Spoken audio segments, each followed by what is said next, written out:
Hold on. I think Facebook is messing with me again because there's no good reason in the world. Good morning. Welcome to the show. Hey, good morning. I just want to let you know we can't hear you, man. Okay, thank you, brother. I appreciate you. You already know. Yep. That's Brother Terrence right there. I appreciate it. No sound. Casey writes no sound on YouTube. What? I, listen, I don't know. I don't know, but we'll figure it out together. My people on Spreaker can hear though. I know that. Someone called Junior. That's a good one right there, David. Call Junior. You know, he's upstairs right now. I just left him talking about something.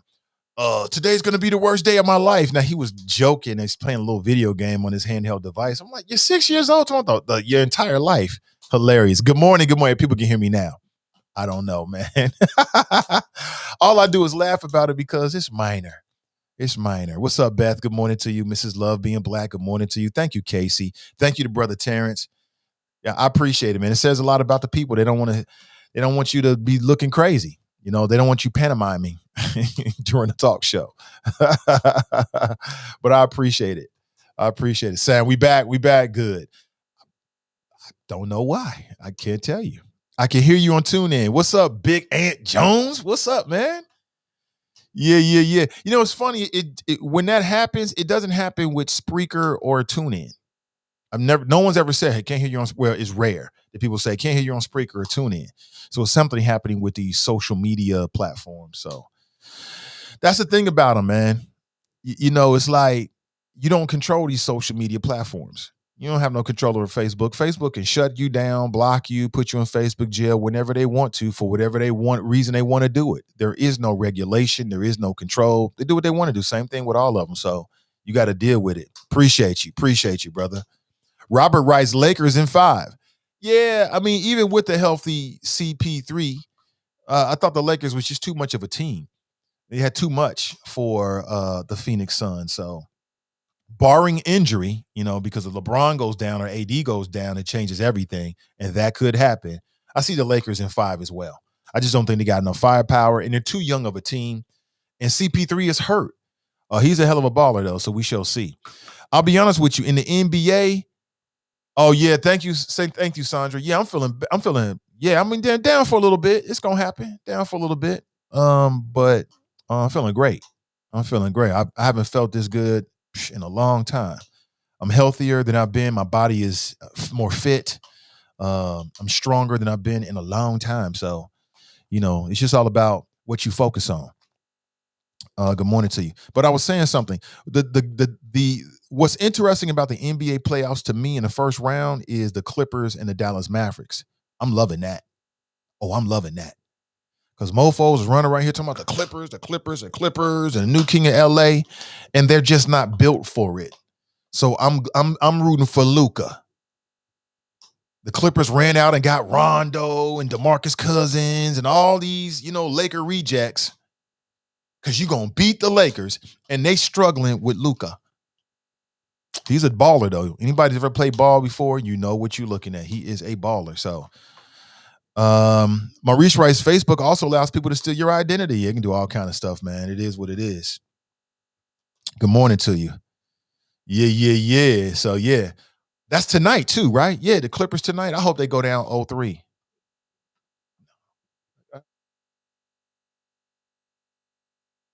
Hold on one second.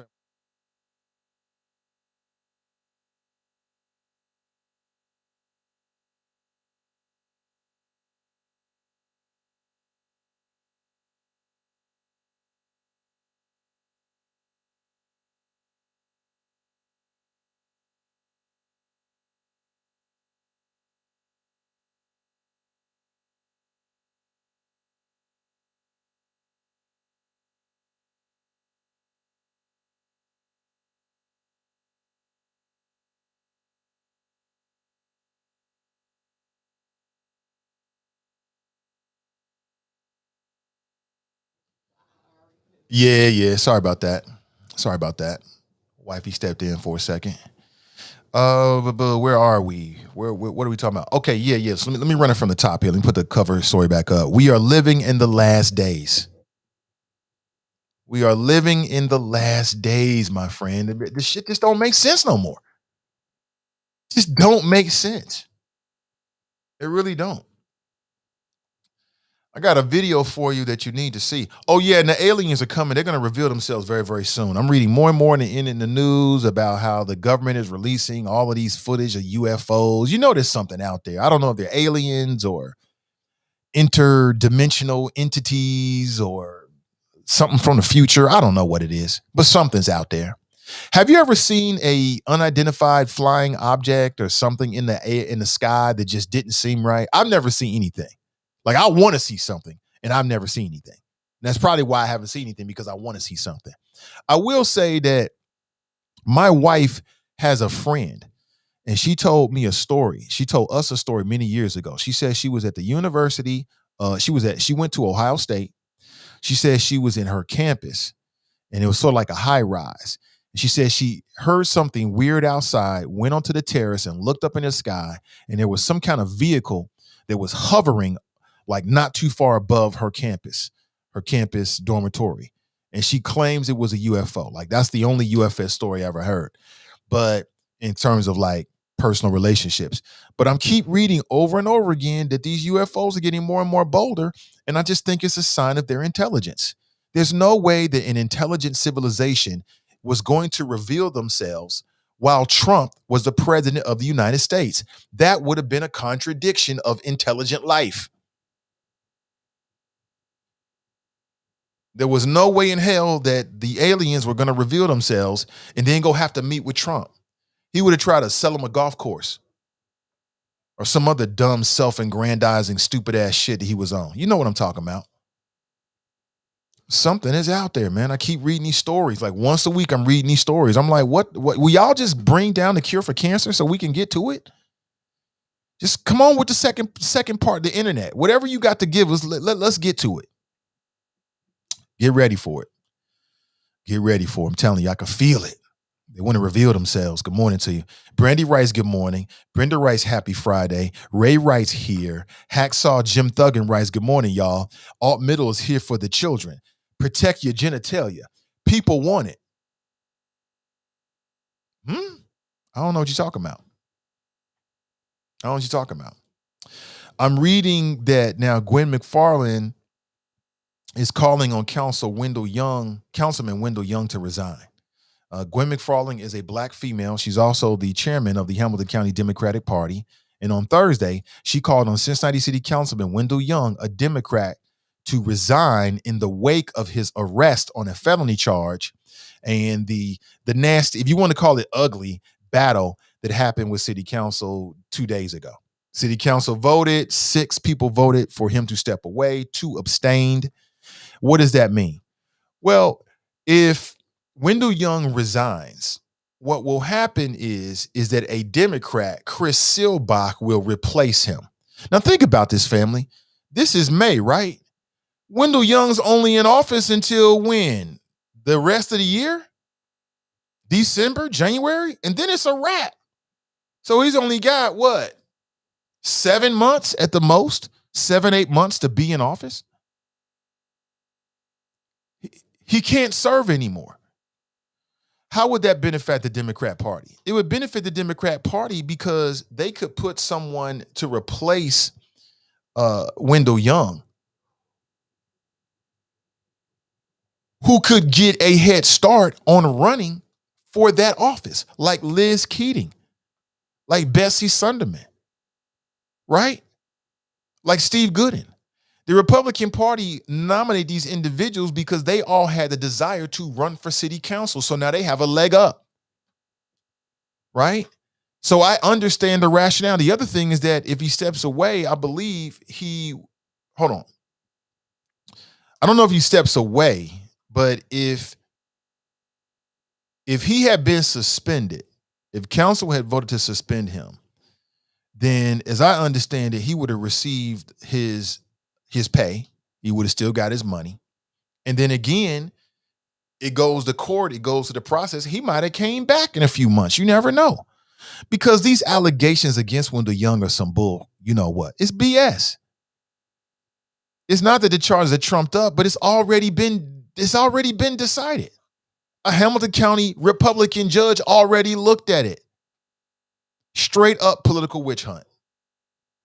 Straight up the political witch hunt. But the whole Gang of Five text message thing was nothing but a witch hunt.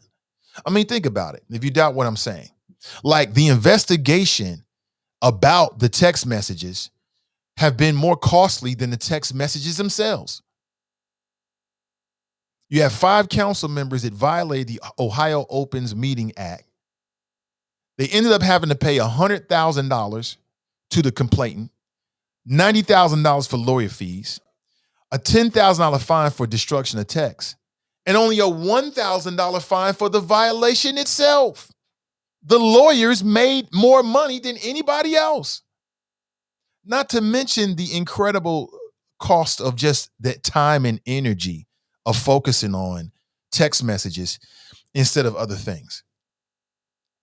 So that's why the Democrats is like, man, if he had been suspended, then Chris Silbach would have gotten a chance to pick his replacement, ensuring that a Democrat remained in a seat. Possibly, probably, it just makes sense logically. It would have been a person that would have received the Democrat endorsement, and they could run from within, giving them an advantage. Would have been smart. I don't get it. So why would Wendell Young step away? Well, maybe there's a difference between him resigning and being suspended. Maybe he wanted to be suspended. Maybe that's the reason why Steve Gooden and Christopher Smitherman abstained, because they understood that. And what they're hoping is that one of their buddies, a Republican local judge, Hamilton County judge, will get a chance to make that decision. And in that case, he's probably going to replace him with a Republican. All this stuff is politics and partisan. That's all. It's all politics and partisan. And I don't remember. Somebody had to tell me this. I don't remember if Gwen McFarland made a statement about PG Sittenfeld. I don't remember that. I don't remember if she made a statement while he was still, in office. I do know she made a statement after he had been suspended, and she was like, well, damn, he should have stepped away. It's regrettable. And I agree. It would have made more sense just from a political party standpoint. You know what I'm saying? Be smart about it. You see the writing on the wall, do what you got to do. Right? But I don't remember this.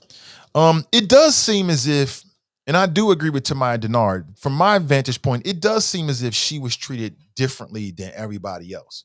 Because you remember, the Hamilton County prosecutor was acting like he was going to come down from his ivory tower with his flaming sword, like he's Black Knight or something from the Marvel comic strips, and he was going to smite her if she didn't leave right now. Like, she got this ultimatum.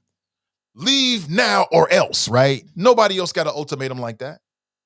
Why did Tamaya Denard get that? Why was she treated differently? Was it because she's a Black female? Is it because of who she was and things she said? Maybe she stepped on some toes or something like that. I don't know. But I do think that it's worthy of a conversation, and that's why I'm bringing it up. So I understand what the party's trying to do with Wendell Young, and it makes complete, perfect sense. I get it. I don't want to see Wendell Young go. But sometimes you got to play the game. It's the game of politics. I think that what's happening with Wendell Young is an injustice, quite honestly. I don't give a damn about what he deleted. I don't even know what he deleted. Nobody really knows. I don't really know. What we learn from this, and what I'm hoping that people will get from this, is that if you're ever in a situation like this, you can't be honest. You have to lie. You have to do what the mayor did. When there was a question about the mayor's text messages, what did he do? Oops, I dropped them in a hot tub. It erased everything. That doesn't erase all your text messages. But when he said that, that was the end of the conversation. Wendell Young was honest. He was like, yeah, I deleted some messages. Uh-oh. Why'd you do that? Well, what were we hiding? He should have lied. He should have said, yeah, I was in the shower and I dropped them in the shower. And that's what I'm saying. You got to lie. Don't be honest. You know what I'm saying? Nice guys finish last. Let me go to the phones. We got an early call. Good morning. Welcome to the show. Hey, good morning, comrade. Hey, good morning. Good morning. Welcome. Black Russian. Thank you. Appreciate it. Happy Friday. Happy Friday. Hey, listen, you just said it right. Nice guys finish last. Look, this is Game of Thrones out here in case nobody's paying attention. Heads are being cut off as we speak. Okay, look, I got a question. You saw the article Gwen McFarland asked for Wendell Young to resign, right? Yeah. And it makes sense. But see, check this out. What if we took Wendell Young's picture off the front page, took his name off the headline, put PG Sittenfield's name where Wendell Young's name is at, put PG Whiteface up there, would Gwen McFarland be saying the same thing? She has not said the same thing. And this is the problem. That now the Democrats, look, they don't know what to do. They're addressing black people, telling them to quit, but they won't tell the white boy to quit. Like Gwen McFarland, Jan Michelle Kearney, the black women, are out here. Jan Michelle knifed Wendell Young first, her neighbor, who she was on the corner from, and Gwen McFarland, the black female who runs the party, she's supposed to be the queen pin, is asking for the black man to quit. But she's not asking for the white guy, the deputy millionaire, to quit.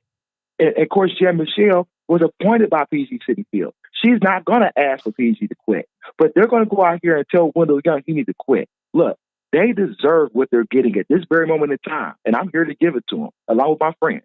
Okay? We're going to give it to them. PG Sittenfield needs to quit for the good of the party. Like, it's not about PG Sittenfield. It's about the Democratic institution. If people want to get real about it, then I don't give a damn about that institution. I'll tear that down. All right? If they want some free game, I'm giving them some free game. If they want Wendell Young to quit and get that seat, they better ask PG Sittenfield to set the example.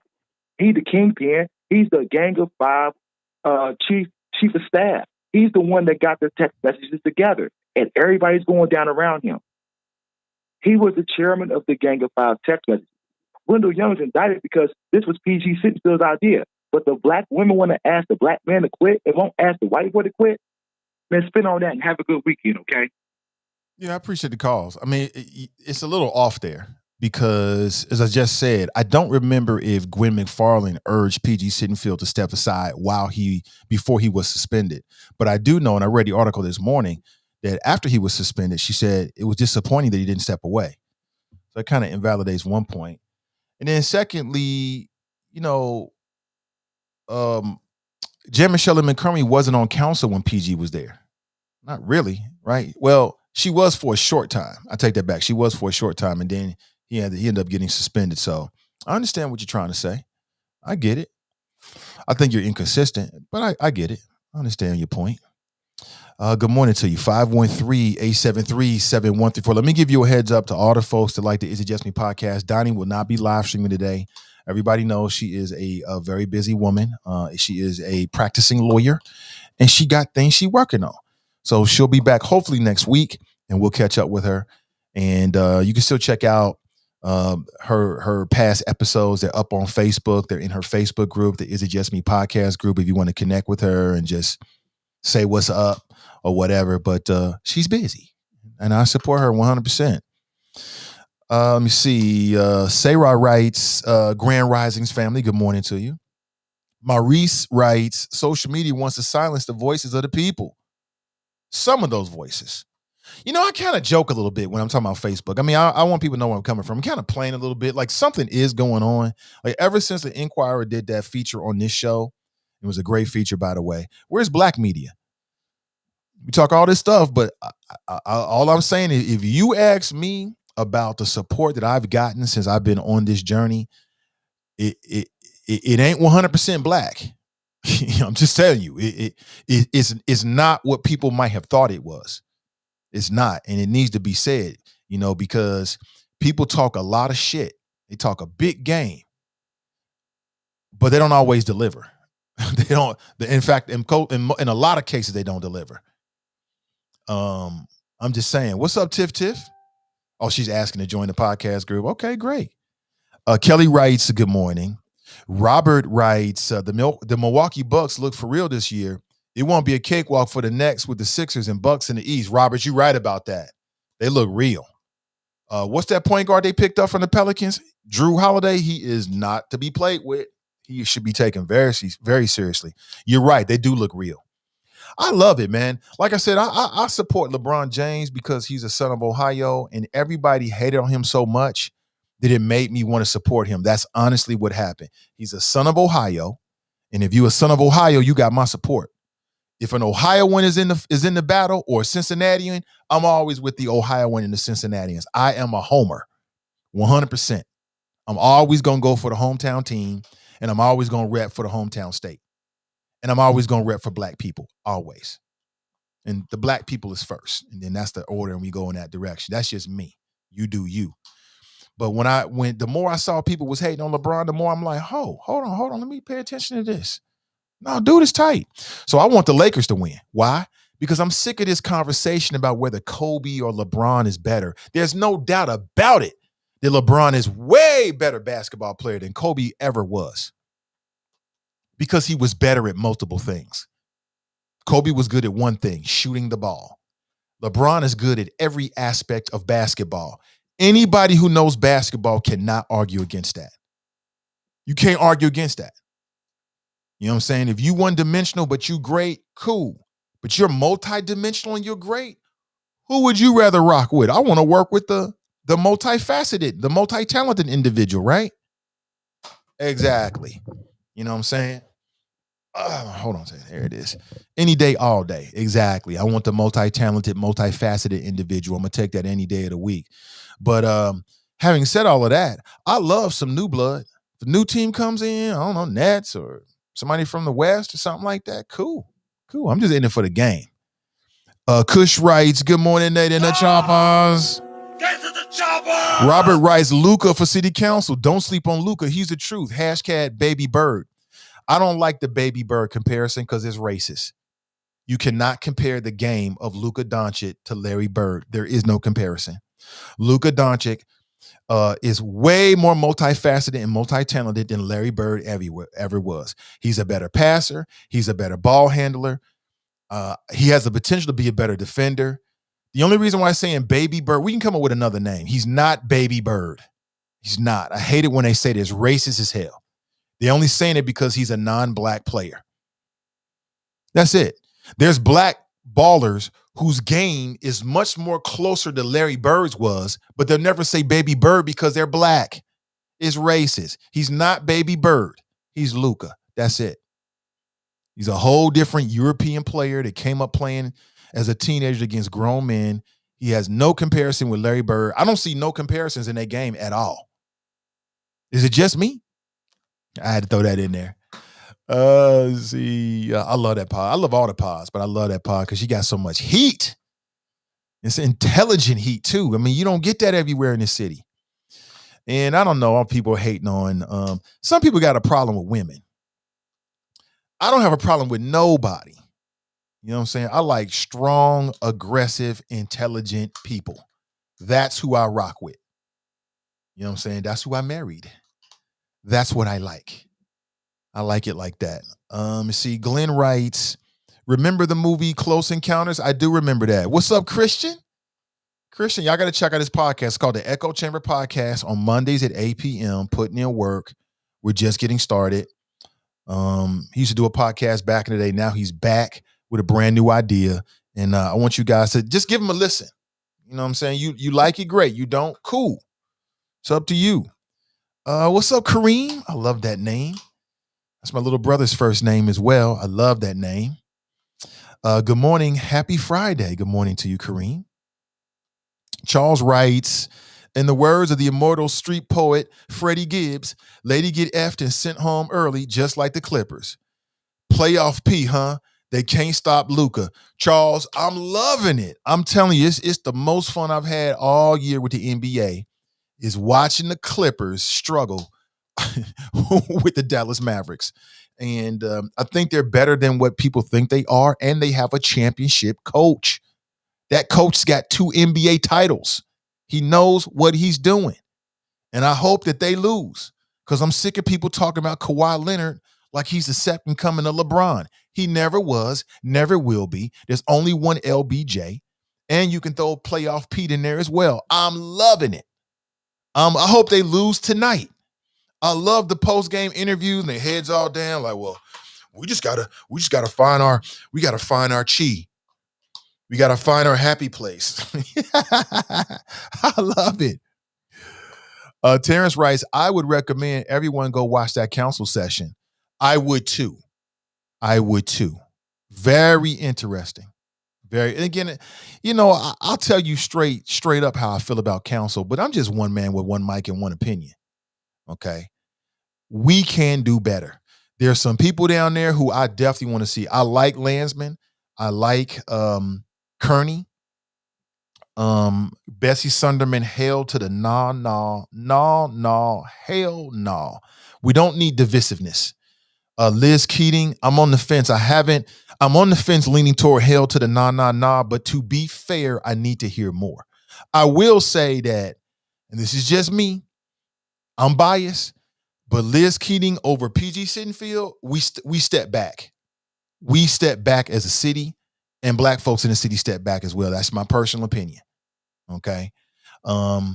But I'm willing to allow people to show me, and maybe they can change something. Steve Gooden, I'm waiting to see. I want to see more from him before I make a strong opinion and make a strong statement about his abilities on city council. If I had to vote right here, right now, hell to the but at the same time, I believe in giving people a chance. I want to hear more. I want to interview him, get a sense of who he is before I go super strong with it. Who else is on there? Christopher Smitherman, I'll be happy when he's not on city council anymore. That's just me personally. I just feel like these last 2-3 years has been nothing but division and bullshit. There's nothing but division and bullshit. That's just me. Okay. You might have a different opinion. I respect your opinion. Please respect mine. Who else? Chris Silbach is term limited off. Generally speaking, I like his politics. Let's see. Who else is down there?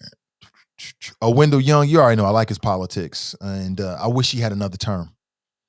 I think he served the city well, and I think he's thoughtful, and I think, despite what his text message about the new Gang of Five, I think he's on some real shit for the city. That's just how I feel about it. Who else is down there? I think I've hit everybody. But of the two incumbents, I would like to see them both back on. I think that they bring good energy, and I think that they bring intelligent ideas and are willing to work, with people across the aisle. You know what I'm saying? Like, I'll be seeing Jean-Michel McCurry teaming up with Bessie Sunderman. I don't like it, but I understand it. And if it's something that's positive for the city, okay, I get it. And I think it shows a level of maturity and ability to work with people across the aisle. That's what we need. That's what we need. But the immaturity, the people that want to divide us, the people that want to talk about dumb shit that don't really matter just because they want to play politics, they all need to go. We don't need those kind of individuals on city council because we're never going to move forward. It'll always be the same old BS. Aren't you tired of it? Like, if I never hear text message or Gang of Five again in my life, that'd be great. I'm just worn out. I'm just worn out. But it is what it is. Tabitha writes, good morning, Tabitha. She writes, they are just puppets on city council. Bad example for the aspiring youth. Are they just puppets on city council? I don't know if I would say that they're puppets per se. I think that everyone is influenced. And I think that people can be influenced by campaign dollars. They can be influenced by the party. They can be influenced by, people that have greater leverage for sure. But I don't really know if I would say they're puppets. But again, I respect your opinion, though. Sister Iris writes, good morning, great people. Tabitha writes, they are just puppets on city council. And the band, I think I read that already. Glenn writes, OMG, not the Ohio Law Open Meeting Acts, the horror. Off with their heads. Not really, right. Man, like it was some big deal. It's not a big deal. Maurice writes, so-called aliens look like us, Nate. Don't believe that little green men are gray men stuff. Many of us are put to sleep, but are now awakening. These racist white folks know this. Scientists have always said aliens live among us. They look like us. I wouldn't doubt it. I would not doubt that there are beings or creatures or animals or whatever that exist outside of what we can perceive with the human eye. I would not doubt that one bit. It just would make sense. And throughout the annals of human history, human beings always overreact. We react with fear when there's things that we don't understand. That's just how we react to the unknown. And before science and the scientific method was able to classify certain breeds, um, uh, animals or whatever, they existed within the mythology of human beings, right? So I would not be surprised. See, it's the arrogance and the hubris of human beings. We like to believe that we understand everything. Oh, our science, we got everything figured out. And that's our need to control. But the reality is that we don't know shit. We have very little understanding about the earth. We still don't even understand how the human brain works. So if we haven't even discovered us yet, how can we discover the natural world around us? So there's probably creatures, animals, beings, entities, phenomena, however you want to look at it, that either we can't perceive or exist outside of our realm of knowledge. And therefore we mythologize it, it becomes a monster or it becomes an alien or whatever. You know what I'm saying? That's what I think. I think that we are so caught up with ourselves.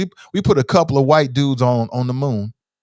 And so we think we understand the space between us and that celestial body, and we really don't. We haven't even discovered the depths of the ocean.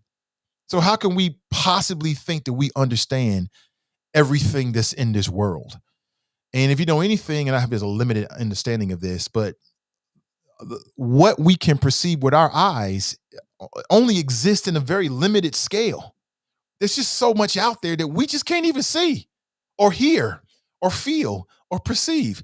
Who knows what exists inside those margins that science, the human understanding has yet to reveal to us. And so we call it aliens or monsters or vampires or whatever. I'm just using different examples because we have a need to try to understand. Just like God. Some of these religious folks will swear up and down that they got it all figured out because you got a Bible. You got it all figured out and you don't know a damn thing about God. You don't know what exists for you on the other side, if we're really going to be honest with ourselves. But that's the basic understanding, the need for human beings to try to control the world around us. We want to give us some understanding so we can feel more comfortable. I'm okay with not understanding. I don't know what happens when you die. Somebody asked me, like, Nate, did you see anything with your near-death experience? No. I didn't see anything. I didn't hear any harps. I didn't feel anything other than pain in my chest. I woke up from the operation and the wifey was right there, and that was it. I didn't see Black Jesus. I didn't see heavenly gates. I didn't see anything like that. Not to say it doesn't exist. I'm just saying, let's be real here, human beings, and understand that we're just a speck of dust in this reality. We don't know anything. We don't understand this world at all. I don't know what these UFOs or UFAs are. I have no idea what they could be. We might be surprised to find out what they really actually are. Who knows? Who knows? All I know is just how much I don't know. That's all I know. That's all I know. Lynn writes, council should not be able to override the will of the people with an accusation. Beware of this practice. I'm with you. Then the conversation is all over the place today because that's what my state of mind is. So you're open to share whatever your thoughts are. I'll open the door for you for the rest of the show. But we do have a call on the line. Your phone calls are my priority. When you call in, I don't want you to hang on the line too long. So let's go straight to our call and say good morning and welcome. Good morning, Mr. Ivy. This is your West Side Connection, Mr. Drop Squad 52. How are you, sir? Is that your fame impersonation? That's hilarious. Mr. Ivy, it is Friday. I ain't got no job. Oh, that's right. I'm retired. Mr. Ivy, it is good to hear you talking about the NBA and your comparison or your comments on someone calling Luka Doncic baby bird. That was right on point, Mr. Ivy. That's why I mess with you, sir, because you are fair and biased and you give a true analysis. Now, I got one question for you, though, about Luka. And you brought up something that a lot of people don't know, that he started playing basketball with grown men at 16. And I wanted to ask you, do you see a comparison between Luka's path to the NBA and LaMelo Ball. Kinda, yeah, kinda. Because he only played 2 years of high school. Then his dad took him overseas, played in Australia, played in a couple of adult leagues and stuff. So, but do you see the similarity in their games? Obviously, Luka's a little thicker than young Ball, but their games are similar, Mr. Ivy. Wouldn't you agree? I do see some similarities, but LaMelo Ball is just a very unique talent. I mean, just a very unique talent. Like when he puts on some more muscle, he is going to be absolutely unstoppable. Right, and I really do think that that comparison is very much on point. The path that those two young men took, even though one was overseas in Europe and the other one was an American ball player. But my other question, Mr. Ivy, you didn't mention the last few days the winners of the vaccine lotto in Ohio. There was a lady who won the million and a student who won the scholarship. Now, if you remember back when this whole thing was announced by your governor, I said it was basically a form of reparations because most of the people at this point who are not getting the vaccine are African American or Hispanic, because California just started their lotto today. And I think there's 13 other states that followed the lead of Ohio with paying people to get these vaccinations. And were the recipients in Ohio, were they black? Because I can't find any pictures. I don't know. It's a good question. Oh, okay. Right, because I know some people, some black folks that's going to be highly upset if it's not any black people that win this lotto. But again, we just got to.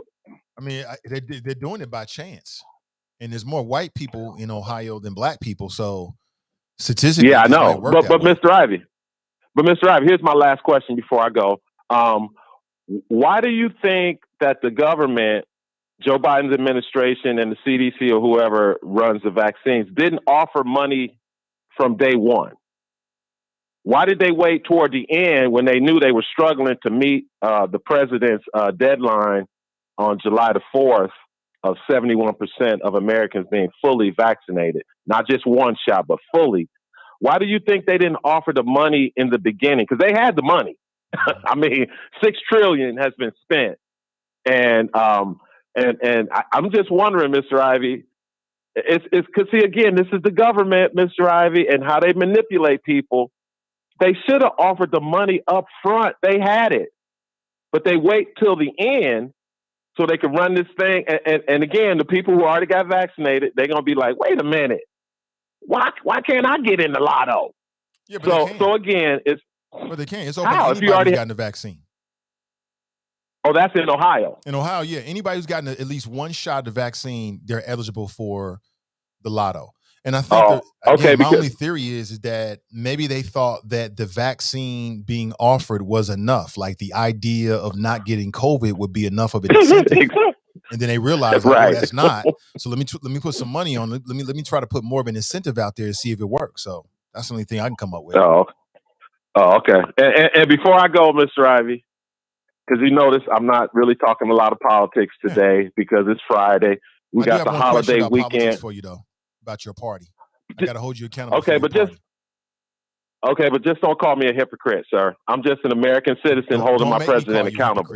Don't make me call you. I don't want to. Go ahead, sir. I'm listening. Well, my question is now we're finding out that Mitch McConnell is going to try to block. They're going to use the filibuster to block the riot probe. And I'm like, wait a minute. Why wouldn't the Republicans, your party, want this probe, this investigation as to what actually happened with the Capitol riots to go forward? Are they just trying to block their own culpability? Because your party that you support with your dollars and your vote, that they were complicit in creating the environment, if not even more than that led to the Capitol riot, and at least one Capitol police officer got killed. So I'd like to know what you think about that. Okay, first of all, I do not donate money to politicians. Okay, first off, because you What about to always the try to party? slide something. You always try to slide something in about me and my relationship with the Republican Party. Have you ever I'm just a donated to the voter, Mr. Republican Ivy. Party? Never, Okay. ever, not one damn dollar. Okay, great. You just Okay, give me your is votes. that clear? It's very I clear. just vote. Crystal. And I hold them accountable with my opinion now that we have social media, and I hold them accountable at the ballot box. If I feel they ain't doing, I ain't voting for them. No matter what. Okay, that's interesting. No. Now see, how did you get that out of what I just said?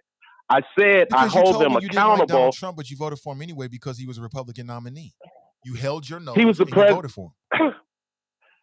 Okay, so what does that have to do with what I said? So I'm just saying, I'm just extrapolating from that, and I'm wondering if you do that all the time. Like you hold your nose and vote for the Republicans, even if you don't like them. No, just because you support the Republican Party. See again, you put words in my mouth. I never said I held my nose when I voted for Trump. Trump was not a politician. Trump was not a politician. He had no record for me to hold him accountable to. The moment you run for office, you're a politician. Can we stop that, please? Mr. Ivy, no, you trying to trigger me, and it's kind of working, but I'll play along. Donald Trump was the first non-politician never to hold public office to win the White House. The moment he ran for president, other than someone was in the military, a politician. Can we stop with this and keep it real, please? Mr.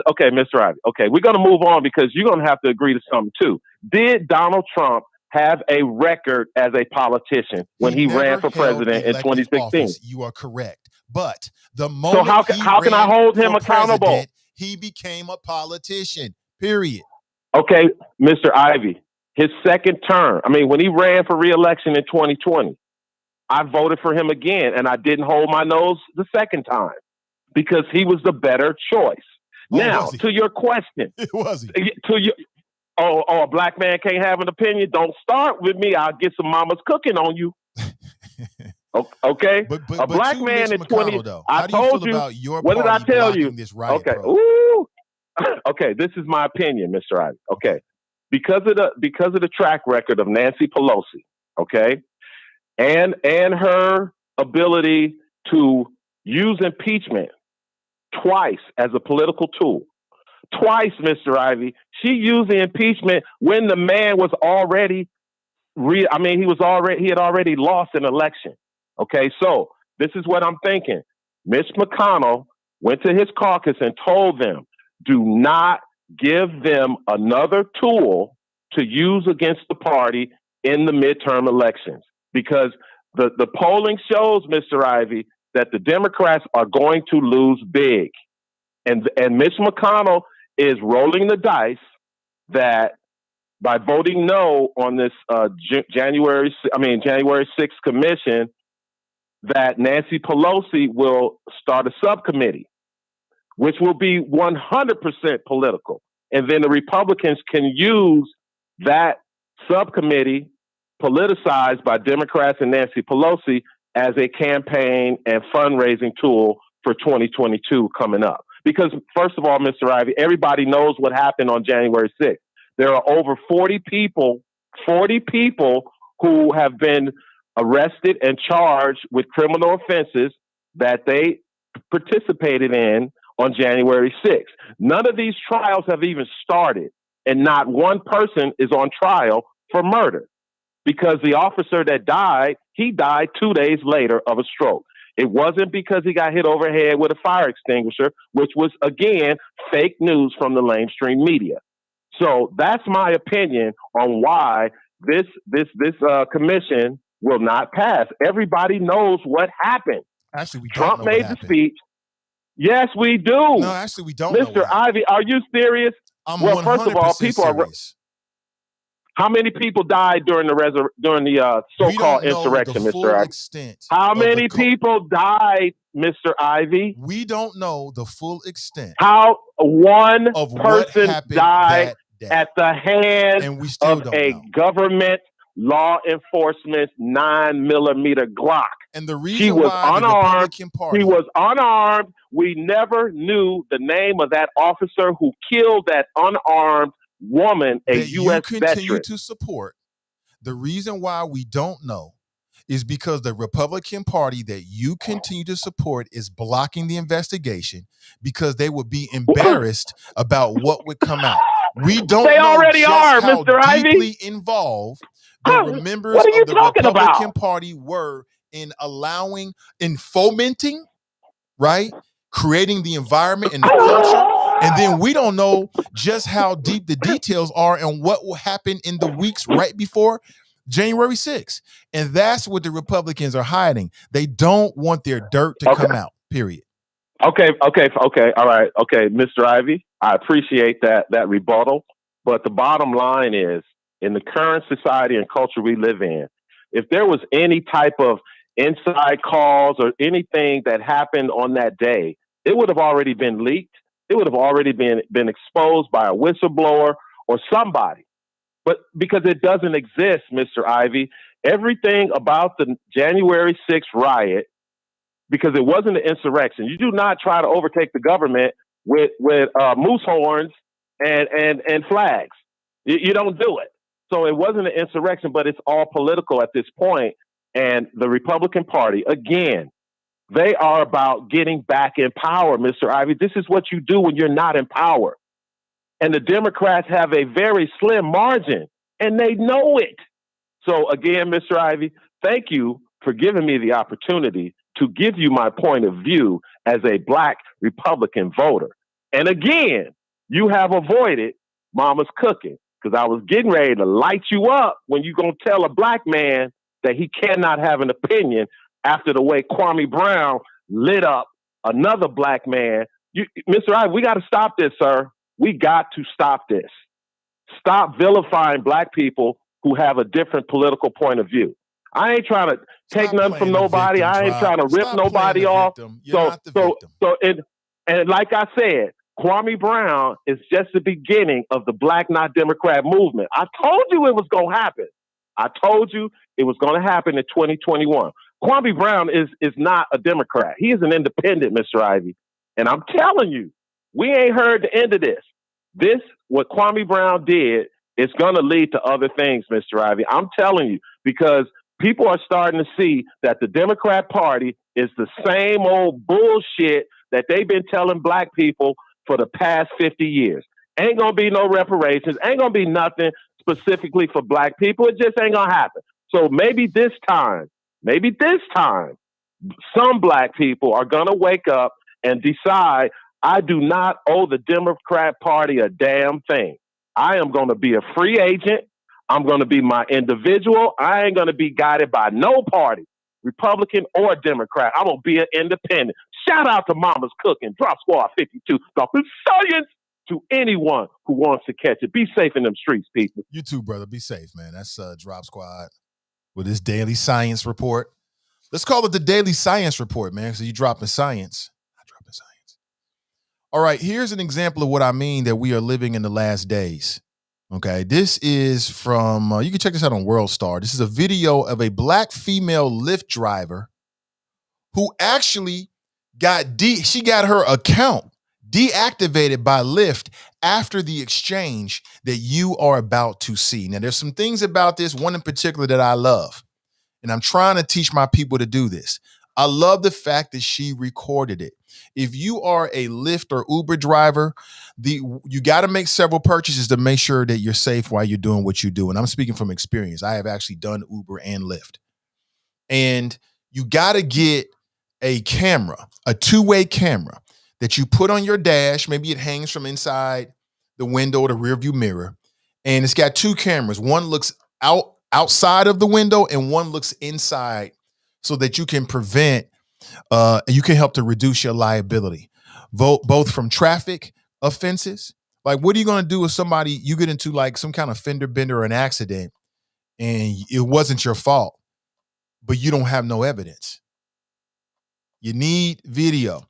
And nobody should be doing Lyft or Uber if you don't have a video cam in your dash that records what's happening inside of the car. You would be a damn fool. You are driving around and you just are putting yourself in a lot of risk and damage, because people can get into your car and say anything. So props to this woman for recording this exchange. But she actually got her account deactivated for the way that she dealt with it. And I'd like to know what you think about it, okay? So it's one of those kind of situations. I'm going to play the video. And then I want you to tell me what you think, okay? Check this out. Well, hold on one second. First, we got a call on the line. Let's go to the call first. Hey, good morning. Welcome to the show. What's going on, Nate, man? How you doing? I'm doing great. Mason Mahler. What's up, brother? Welcome. I'm glad you took my call before you played the video. I didn't want to break up the process, but I had to call in and respond to Doofus that called in. Little drop X. Nate, first of all, he asked how many people were killed in the insurrection. I believe it was 6. And they died in multiple ways. Of course, we know about Officer Sicknick, who actually, they say he died of natural causes. Well, they say he had a heart attack, I believe. But he was assaulted with bear spray. And I'm sure everybody in the chop shop has seen it. But what I find ironic, Nate, is basically Drop and the Republicans are trying to play, well, at least he wasn't killed with a fire extinguisher. That's their argument. These are the back the blue people. But Drop didn't mention that there were 147 Capitol Police officers assaulted that day and who had injured. 147. More Republicans voted to not extend the investigation than men that were assaulted on January the 6th. I don't know if you heard the other news, but yesterday, Officer Sicknick, his mom, the one black officer who's he looked like he's about 6'8", 6'9", he was there with her, and Officer Sicknick's his partner. They were walking around the Capitol trying to convince Republicans to vote for the commission. That was yesterday. Drop didn't mention that either. So I just, again, I know plenty of choppers know this news, but I just wanted to throw that out there so we can break up him dropping that BS out there, because that's just not true. And the reason why they don't want this commission, Nate, and again, the choppers know this, is because there's probably going to be evidence to come out that suggests that the Marjorie Taylor Greens of the world, the Josh Hawleys of the world, come on, Drop, you know these are the real right-wingers out there, the Matt Gaetz with his little baby child molesting ass, he and others were giving tours to the Proud Boys types the day before and the week before January 6th and the Stop the Steal rally. And more evidence is going to continue to come out. And, Drop say, well, there would have been a whistleblower by now. Did you hear about the other news about Robert Kraft, the Patriots, Arlen Specter, and Donald Trump? Did you hear about that, Nate? No, I didn't. Yeah. Well, Arlen Specter was put in charge of a Spygate. The government there were really mad at, the Patriots and all the accusations of cheating. So Donald Trump got in the middle of that and stopped the investigation. Apparently, Arlen Specter's ghostwriter of his book, because, Arlen Specter's passed away, and I believe his son, he said that his father told him, Donald Trump got in the middle of that investigation and stopped it. As long as Robert Kraft gave him a little campaign cash. It's on ESPN. ESPN did a big story about it. The writer was actually on with Mika and Joe yesterday on Morning Joe. Yeah, so, all these little things are starting to come out. And like I said before, remember when Donald Trump and the Republicans were getting rid of all these inspector generals? I call them the people that, live in Delhi and up there in Beachmont, just there to just do their regular jobs, to find shit for people that, they're doing improprieties. Well, those people are back. And they're going to find all the things that Donald Trump and his little posse were doing over the last 4 years, and more is going to come out. And I know you heard the news about Letitia James and what she's doing up there in the state of New York. They are squeezing Donald Trump's CFO, Weisselberg. Now they're going after his family. And supposedly he's the man that knows everything. He knows where the bodies are buried for the bodies that were buried before the bodies were buried type.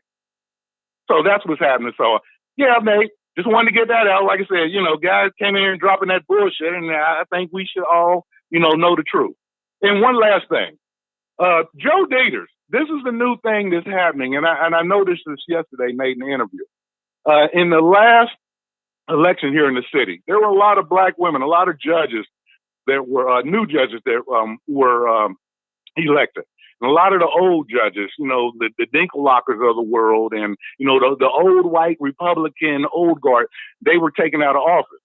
Well, Joe Dieters was on the station down the Dow the other day complaining about, this new woke set of judges that were elected and how, Republicans lost 135 years of judicial experience. And, this is, we're slowly turning into Detroit. They always mention Detroit, Chicago, or New York. So this is their new thing now. And I told you that they're already throwing everything that they can behind David Mann because they don't want and I told you this, they call him the light-skinned PG and off his ass tab. This is their move. This is the type of shit that Black Delhi not telling you. But this is what they're trying to do now. So, I've said it before, Terrence, you out there, Sarah, you guys got a chance. I hope you guys get on city council. This is the chance I've been talking about. What are they going to have, like 8 open seats, Nate? 8 out of 9 or 7 out of the 9 open seats?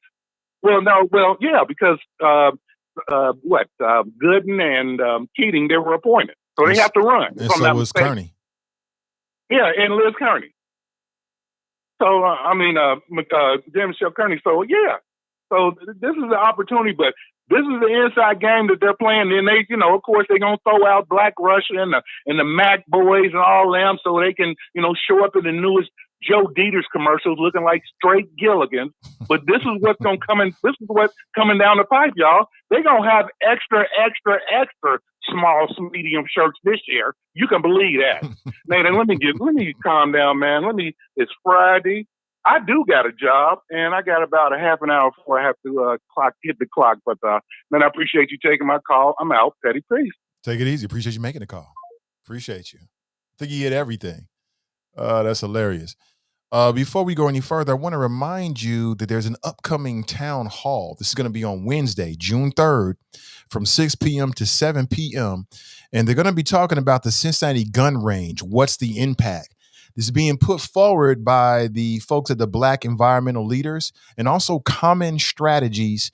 And you can find them on Facebook. That's where you can actually watch the virtual event from their Facebook page. And I'll be talking about it and promoting it between now and Wednesday. And on Wednesday, I'll share it with my folks as well. If that sounds like something you're interested in, check it out. Check it out. Get some information about what's going on. I think and 100% do I support what they're trying to do out in Lincoln Heights. And shout out to Durance and Carlton and all the folks who will be a part of that live stream, all right? Again, that's Wednesday, June 3rd, from 6 p.m. to 7 p.m. Check it out. It will be worth your time. All right, so right before we got a call from Mason Mahler, I was set up to play this video for you. And it's what we do on the show. I want to play the video, and I want you to tell me whether you think the Black woman was wrong. Now, the Black woman on the right is a Lyft driver. She picked up the woman on the left, and she ended up having her account deactivated. Are there any Uber and Lyft drivers in the audience out there? Have you had any scenarios like this? So I'm going to play this, and then you tell me what you think. Ohio homeowners, if you have a power meter like this on the side of your house. Give me 1 second. You know how this is. Give me 1 second here. It's not at all. You're taking a picture of me. It's not illegal to take pictures. It's not at all, but I need to prove that you have a match. You're taking a picture of me. It's not illegal to take pictures. It's not at all, but I need to prove that you have a match. It actually, when you request a ride, I didn't request a ride. It doesn't matter, ma'am. Regardless, you have to have a mask. So how come the driver yesterday didn't force me That's to wear one? not my problem. But to ask me I to wear enforce the their shirt or their rules. face, I'm you should asking have you masks. to, ma'am. I'm just You should simply. have masks. It's not my responsibility You should to have make masks. If sure. you're that scared of a fake virus, you should have masks. Ma'am, can you get out my vehicle, please? Hey, Steve, it's Micah. So the Uber driver is forcing me out of her car. Ma'am. Because I won't wear a mask. And she wanted me to put my shirt over my face.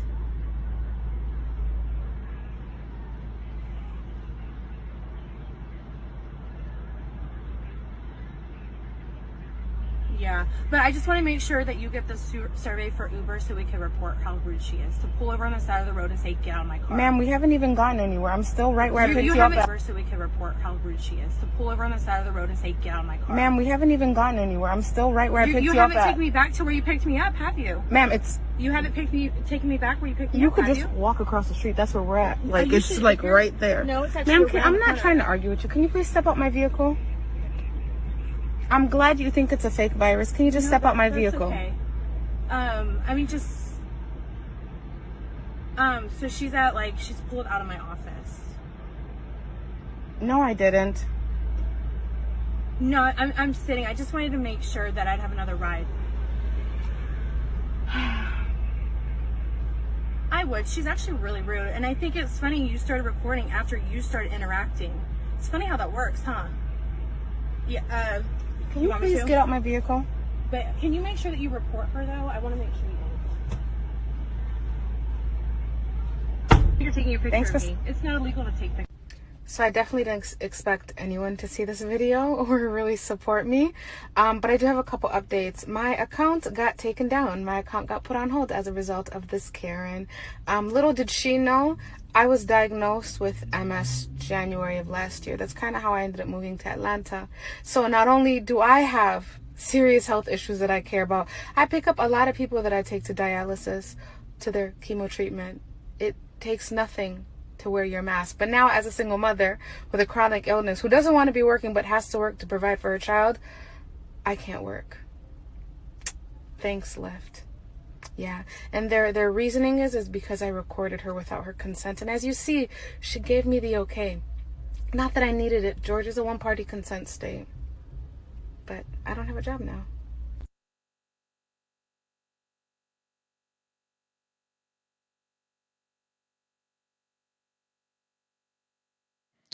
Well, that's rare. Like I said, I'm never ashamed about how I make money for my family. I definitely did Lyft and Uber for some time in the city of Cincinnati, and I had some fun with it, quite honestly.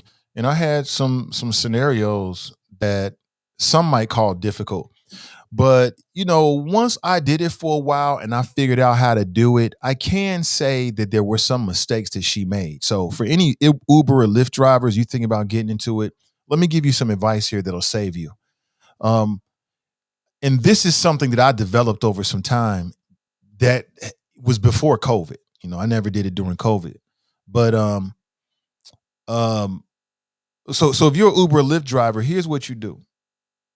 Your door should remain locked until you decide to allow passengers to get inside of your car, especially during COVID. Now, I think that Lyft was wrong in that, in my opinion. They should never have deactivated her. But that's what they do. Hold on one second. I'm getting messages. That's what they do. That's what they do. They will take if they get a complaint about you, they'll deactivate you and then start the investigation while you're deactivated. It's completely unfair. But if you're a new Uber or Lyft driver, maybe long-time driver, here's what you do during COVID. If you're COVID sensitive and you don't want somebody in your car without a mask on, you keep the door locked. You do not allow people just to open your door and get inside the car before you do a visual inspection to decide whether you want them to get in the car. If you're an Uber and Lyft driver, it works both ways. You don't have to take every ride. You don't have to take every ride. If you pull up and you see something you don't like, you cancel that trip and you go on with your life. Don't let people get into your car, because once they get into the car, it starts problems. And then the other thing is, you don't have to actually start the ride just because somebody gets in your car. As a driver, you should do a quick analysis about your potential rider to decide whether you want to take them or not. But once you start the trip, now you open yourself up for their review of you and for them to leave comments about you. You don't have to do all of that. You know what I'm saying? That's something I developed after a short time and do. I'm like, wait a minute, I've got a choice here. I don't have to take everybody. I may not want to take you for whatever reason.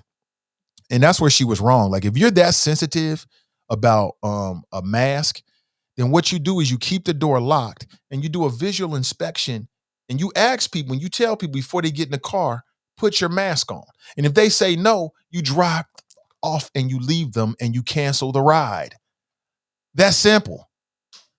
People out here trying to be too nice. You can't be nice in this world. You have to have a standard. You got to have a business standard. This is how I do my business. This is what I'm going to do. And if you don't like it, so what? There's nothing wrong with that. There's nothing wrong with that. You got to have a rule that you put in place that applies to everybody. It stops all of the nonsense and the back and forth and the if it coulda, shoulda, woulda, and the gray. You don't need no gray areas. She's in it for the money, not to make friends. You ain't trying to make friends. Everybody's not friendly. But when you have a standard and a rule that you go by, it will stop a lot of nonsense from happening. I thought it was completely unfair. I don't understand what's so difficult about walking around with a mask. I don't get it. I don't understand how that's so hard. Simply put the cloth or the whatever, the barrier over your face and move on. It's the most simple thing in the world. Putting on a mask is easier than putting on a jacket. Putting on a mask is easier than putting on a wristwatch or putting on socks and shoes. It's easier than that. You just sloop it over your ears. It's on. I don't get it. But to my Lyft drivers or wannabe Lyft drivers, if you're driving during the pandemic, that's what you do.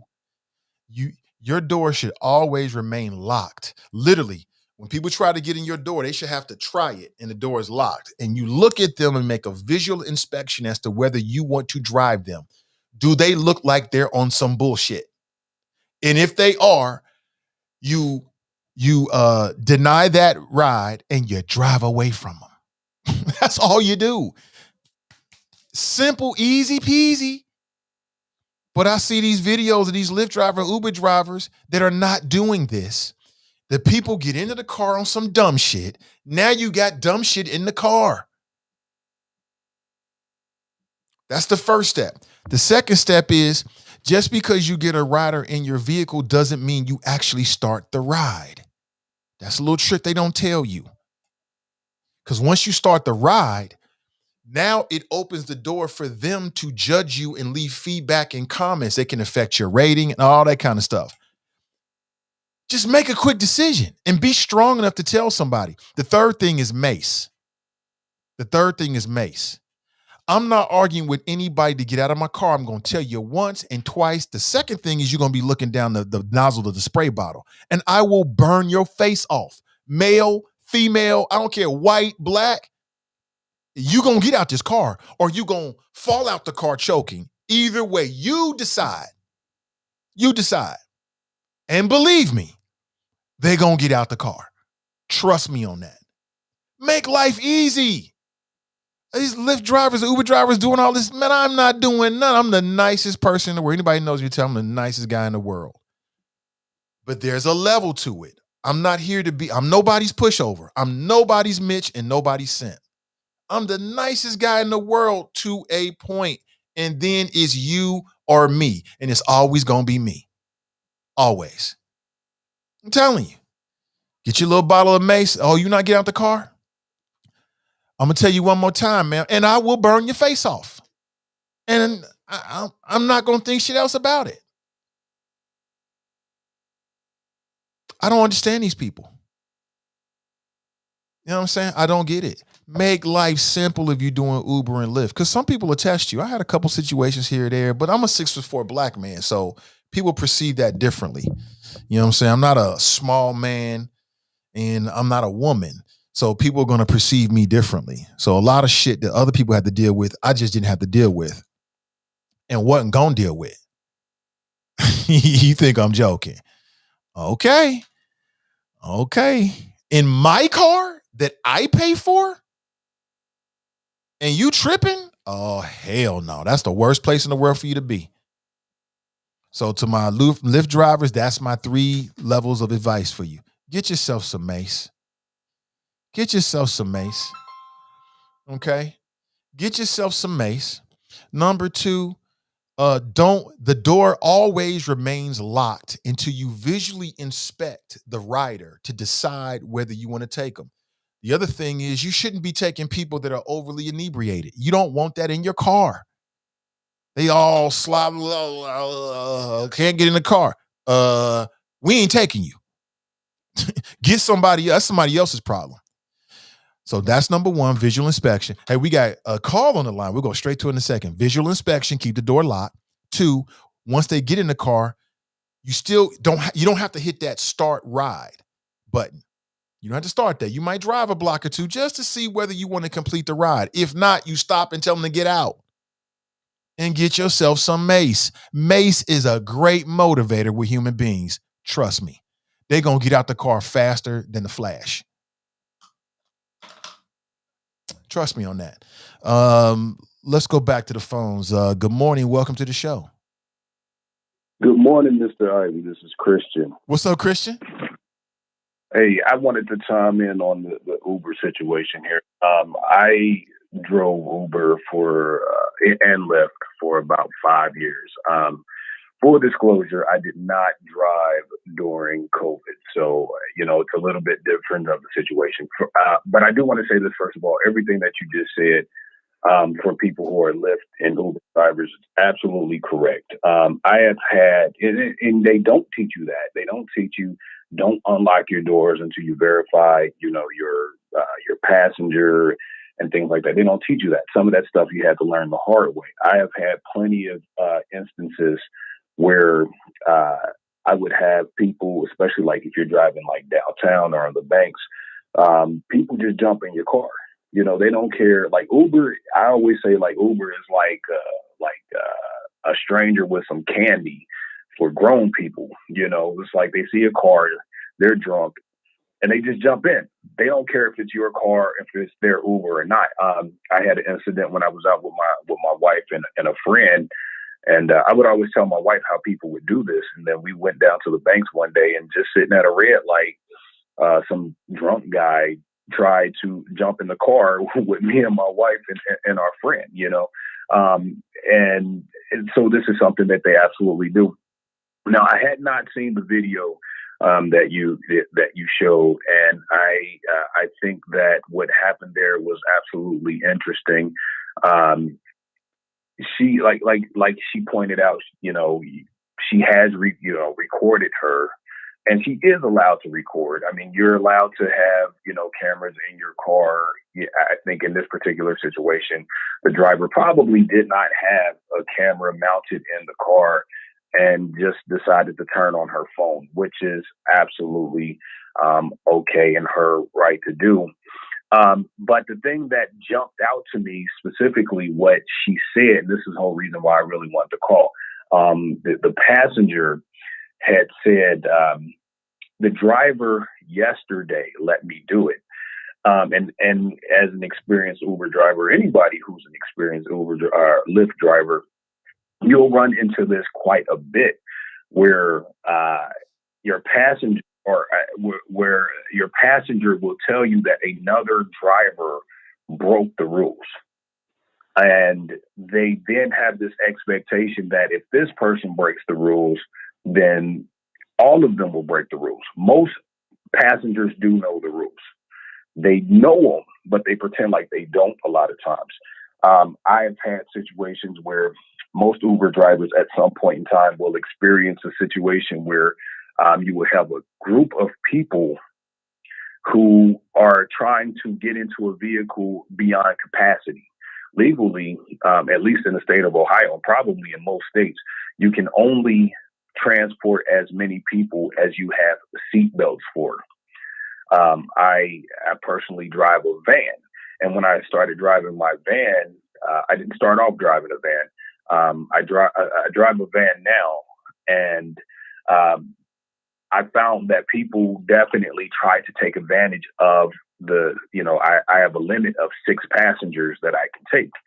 And I definitely found that people will try to push those limits. And when you tell them like, no, I cannot take more than I have a capacity for, more than I have seatbelts for, the first thing that they like to say, well, the driver yesterday did it. The person yesterday did it. And, that's a bad, I think, overall reflection on the system, the company, and two, understand something. Even if you're in your personal vehicle, if you are carrying a lot of people in your car, more people than you have seatbelts for, and you happen to get into an accident, your insurance can deny you. Your insurance can say, no, we're not gonna allow this.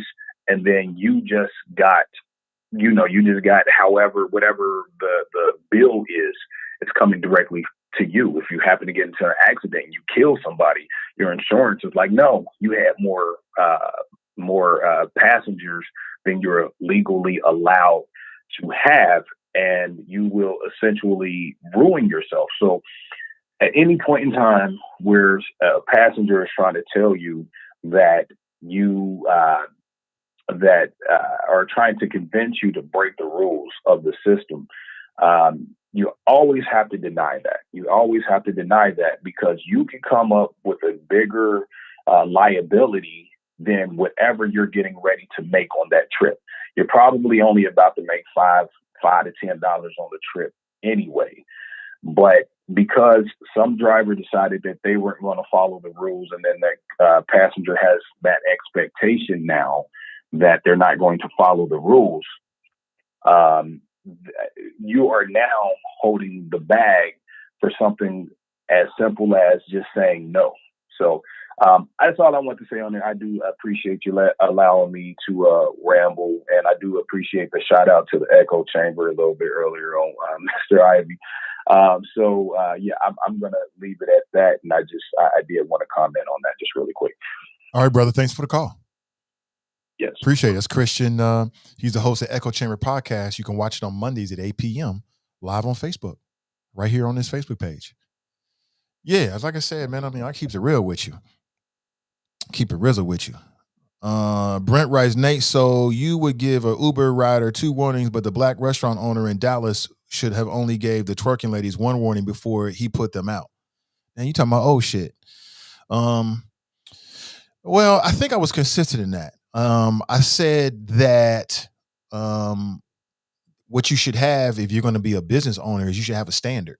It shouldn't just be, telling people the same thing over and over again. You come up with a rule. If that rule is I give you a warning and then you leave, great.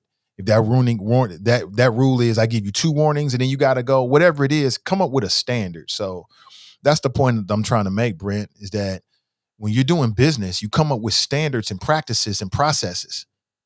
It should be a one size fits all. This is how I deal with situations like that, period. And that way you don't have to, it's not a case by case scenario, and you don't have to feel like you're telling grown people the same thing 16 times or 6 times, because that's going to frustrate any grown person. I'm not ever going to do that in any situation. I came up with my standard. That was my rule. And that was it. And that's what I did. And it made my life a whole lot easier because I already knew what I was going to do in any situation. And when those situations come up, I was brave enough to do it. Like what I'm telling you, I actually did. And I'm not happy and proud about it, but in my car that I pay for, and you tripping, you in a bad spot. You in a real bad spot. You know what I'm saying? So I can understand it. If I had a restaurant but to me, I'm just a big believer in thinking ahead and saying, okay, let's come up with a process or a rule, or how we're going to apply, how we're going to deal with it before it actually happens. And then sometimes things happen that make you amend the rules. Just like you ever went to go, lease a property or rent a property? I have. And I've had different experiences. I've rented property before where I had a 1-page lease. The last place that I rented a studio space from, it was like 5 pages. Now, you know the difference? The difference was the experience that the landowner had. As he had more issues that came up, he realized he needed to add to his contract. It's his business. You know what I'm saying? That's it. So that's the whole point, Brent. Come up with a rule and a standard on how you're going to deal with your customers. Apply to it across the board. I'm just giving you some advice. Keep the door locked. If you're an Uber or Lyft driver, keep the door locked. You literally want them to grab the handle and it doesn't open. Why? Because then you want to visually inspect to decide as to whether you want them to get into your car. You may not want them in your car. You don't have to take every ride. They'll lie to you and tell you have to, but you don't. It's the dumbest thing in the world. You should not take every ride. I'm not saying you should discriminate against people based upon their race, color, creed, or if they have a disability. I'm just saying that sometimes you need to visually inspect to decide who you want in your car.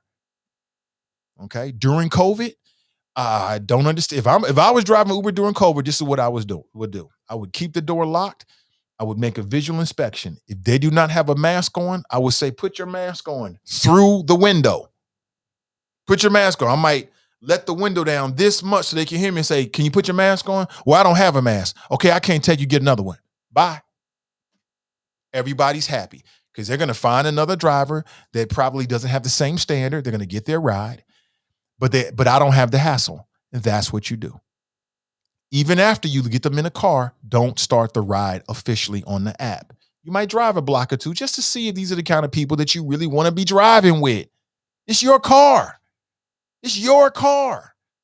F Uber and Lyft. They're not in the car. You are. So you make that decision. And if you drive a block or two and realize for whatever reason you don't want to take them, you stop. You might even turn back around and drop them off in the exact location. I can do that. And that's it. And that's it. And if you get somebody that's in your car and they don't want to get out and you don't want to mace them, you drive them to the police station. And believe me, they going to get out the car. You drive them straight over to District 1 or your closest police station. And by the time, and when they see they're sitting outside the police station, they're going to want to get out before they get there. Trust me on that. That's what you do. You let somebody else deal with that. But I'm not arguing with no grown folks in my car. I ain't doing it. In my car that me and my wife pay for and we work for? Hell no. I don't give a damn what I'm doing. It just ain't going down like that. So just make your life easy. Just make it easy. Come up with a standard, come up with some practices, follow them to a T no matter what. And there it is. But he's right about that. Like some Lyft and Uber drivers, man, they'll let anybody do anything. Oh, you got 10 people? They got 3 seat belts and 7 people sitting on top of laps and stuff like that. Illegal. If something happens, you's going to jail, maybe, or you're going to have some serious civil liabilities.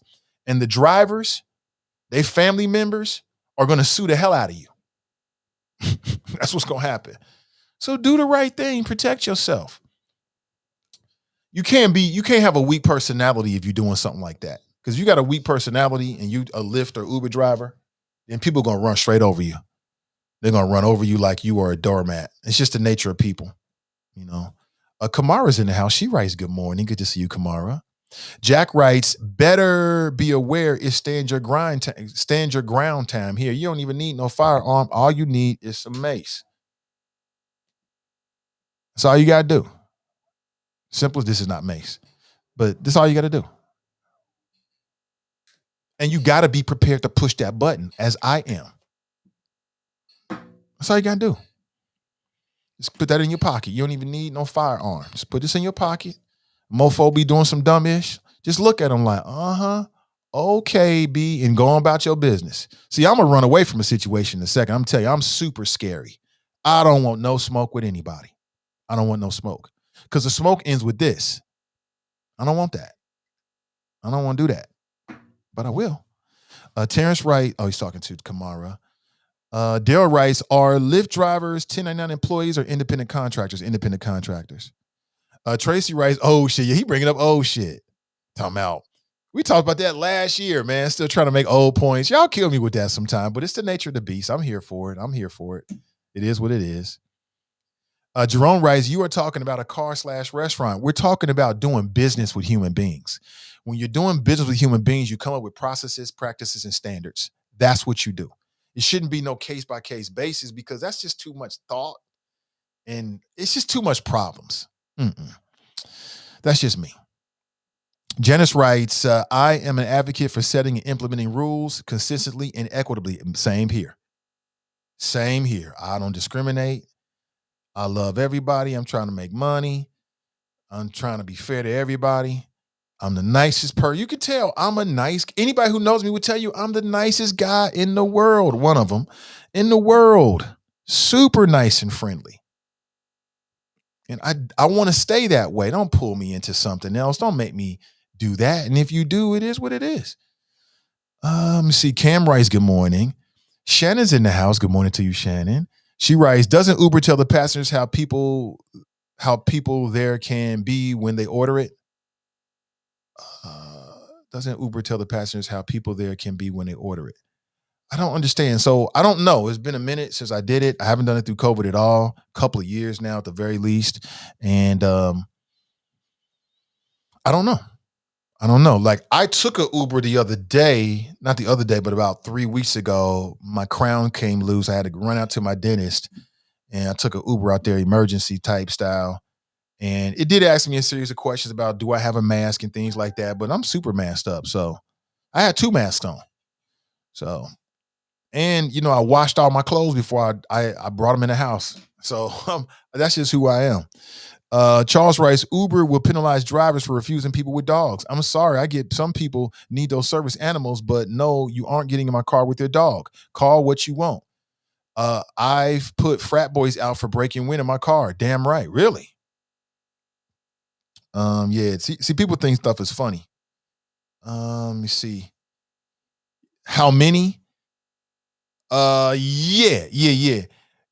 So the way Uber works is depending on the size of the people, your party, like the people that's going to drive the car, then there's certain levels of Ubers that you should call.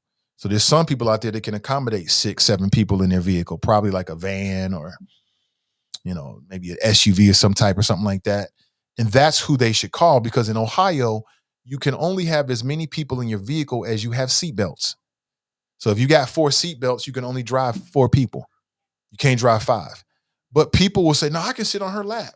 And they do that because you got some thirsty ass Lyft drivers out there and Uber drivers that'll do anything to make a fare. Oh, you got 10 people? Well, I think we got some room in the trunk. Huh? And so it sets up an unexpected, it sets up a false expectation in the minds of these individuals for their next ride. And it's a bit unfair. It really is. But it is what it is. Humans going to do what humans going to do.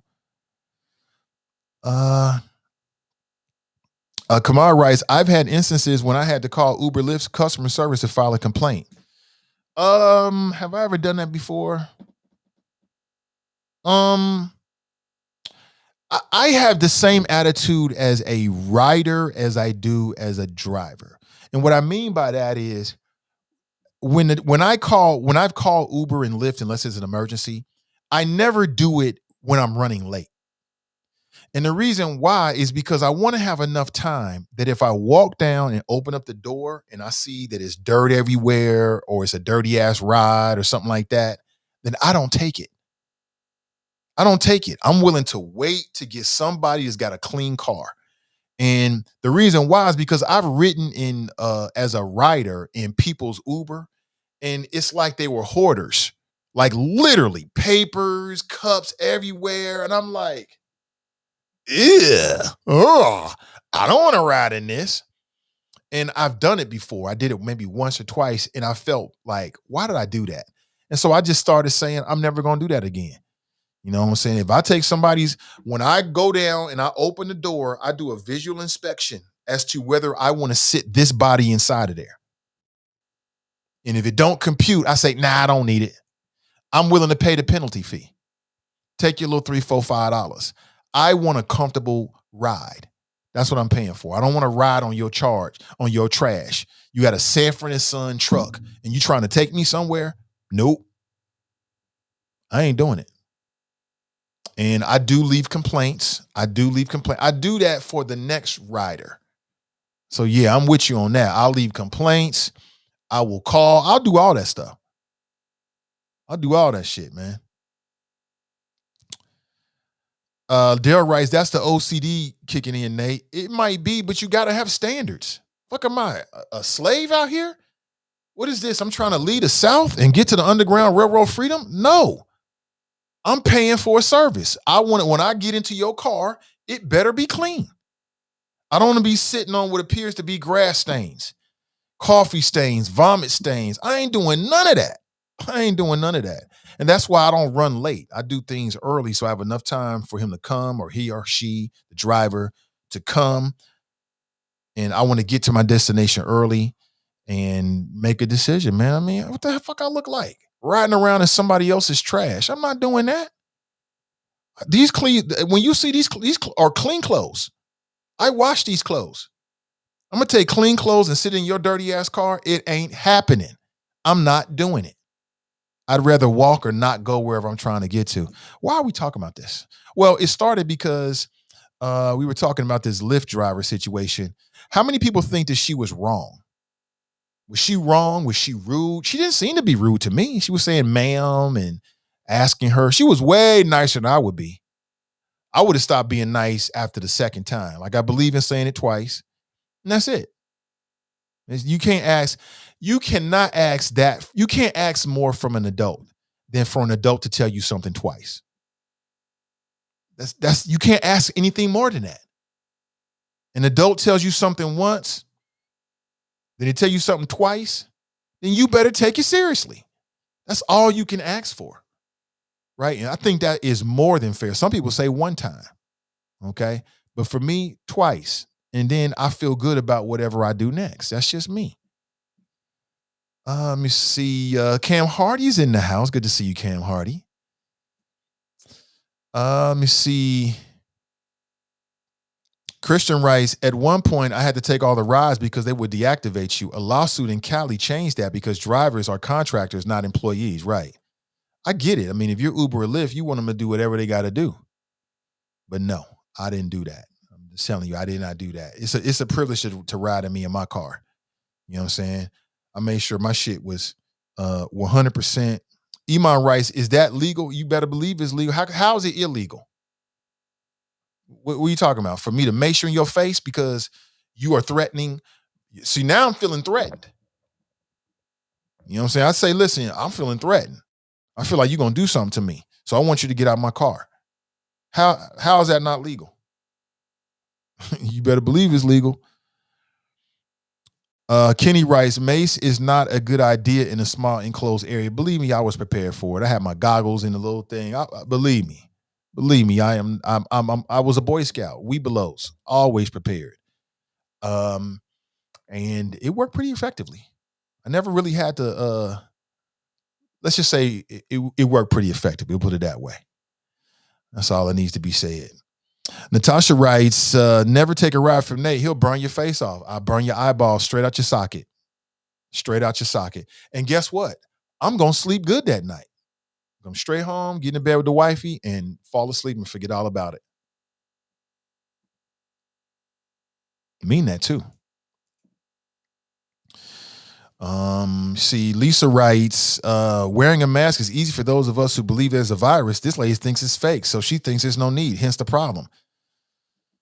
That's her personal viewpoint. You know, but still, even in her beliefs, Lisa, I feel like how difficult it is to put the mask over your ears. It's so easy. It's so easy. So she's caught up on her politics, and that's fine. She can have her politics. She just can't have her politics in close proximity to that woman or to someone else. Let's say me, for example. I'm not having it. Brian writes, great advice to drivers. Oh, absolutely. Brent writes, Nate, if you spray mace in your car, you won't make any money the rest of the day due to the fumes. I thought about that too, but it's worth it to me. It's worth it to me. It becomes the principle. Jack writes, that tactic can affect your rating. Fuck the rating. I didn't care about the rating. I'm not governed by some little rating. I'm governed by how I feel and what I'm doing in the space that I'm in. That's my car. You know what I'm saying? Simple as that. That's how I looked at it. That's the Virgo in me. You know how Virgos can be? Shout out to my Virgos. You know, Virgos are the nicest people in the world to a point. After that, anything goes. And I mean anything goes. If we got to bring the 4 horsemen of the apocalypse to bear, then that's what a Virgo would do. Leave Virgos alone. They're not people to be played with at all. Pamela writes, my retired brother-in-law does Uber full-time in Columbus. He mostly does the airport trips. Oh, I had a lot of fun doing it. I had a lot of fun. The people person part of me can really have a lot of fun with that. Great conversations, great people. Jack writes, can any other entity have blame for what's going on inside of Cincinnati and the changes against every black leader we get? The charges against every black leader. We don't get charges against every black leader. What I would say is It depends on the scenarios, case by case basis, Jack. In some cases, we had black leadership that was doing some dumb shit. Simple as that. I mean, I don't need to say no names, but it is what it is. With Wendell Young, I think that was relatively small, but the mistake that he made is he should have lied about it. He should have taken his cue from the mayor. The mayor has shown every elected official how you deal with text messages that you don't want to reveal. You don't say you deleted them. You say you felt you dropped your phone in a hot tub. Now, if we don't learn anything else from what happened with this scenario, we've got to learn that. All this nice, keeping it real and nice. Yeah. It don't work. They wanted to subpoena or requested the text messages from the mayor. He said he dropped his phone in a hot tub. How many people have dropped their phone in a hot tub? I haven't. Or the phone. Who's in a hot tub with a damn phone and being all reckless with it? And it worked like a charm. Nobody's ever said another thing about his phone messages. But you get these goody two-shoes out here trying to be nice, and I'm an honest person, and he got roasted, speaking of Wendell Young. Next time, Wendell and anybody else, just lie about it like the mayor did. Say you dropped them in the sauna. Say you dropped them in the shower. Say you dropped them in the hot tub, and it'll go away. Simple as that. It'll go away. Quit trying to be nice. I'm going to tell the truth. I mean, that works with certain scenarios, but not every scenario. Tamika writes, this is why I couldn't do Uber or Lyft. I would drag her out of my car by her hair. Oh, I've seen it before. There's some videos out there where Uber drivers are like, get out of my car. I'm not moving. Lady, you better get out of my car. I'm not moving. I seen a black dude open the window, and it was like she was being snatched by demons from hell. She was like, woo, straight out the car. Now, I'm not going to do that because that opens myself for liability. And I don't have to do. All I got to do is this. It works very effectively with men and women. They're going to get out the car real quick, and they're going to be happy to get out the car very quickly. In fact, I recommend mace for anybody. You should walk around with a little can of mace. This is not mace. This is like room spray. Mahogany teak wood, by the way, is pretty nice. And that's what you should carry around with you. And it'll stop a whole lot of nonsense from Gilligan's. A whole lot of nonsense. My uncle turned it on to me years ago. Years and years ago. Let me see here. Crystal writes, this woman is wrong. She should be glad that this driver didn't help her get out of her car. There's some people out there that'll grab you. There's some women out there that don't play no games. There's some women out there that'll grab you, and they'll grab you by your hair and drag you out. So I'm not that person. JD writes, wow, entitlement. Oh, that's hilarious right there. Oh, man. Regina writes, just get the hell out the car. Right. If it's me, if I'm doing Lyft or Uber, and for whatever reason, the driver asks me to get out, I don't want to be in your car no more. I don't want to be in the car anymore. So, yeah, I'm going to pull me over here, and I'll call me another Lyft or Uber driver. Simple as that. It's real simple. Extra medium. That's hilarious. That is hilarious. I'm having too much fun today.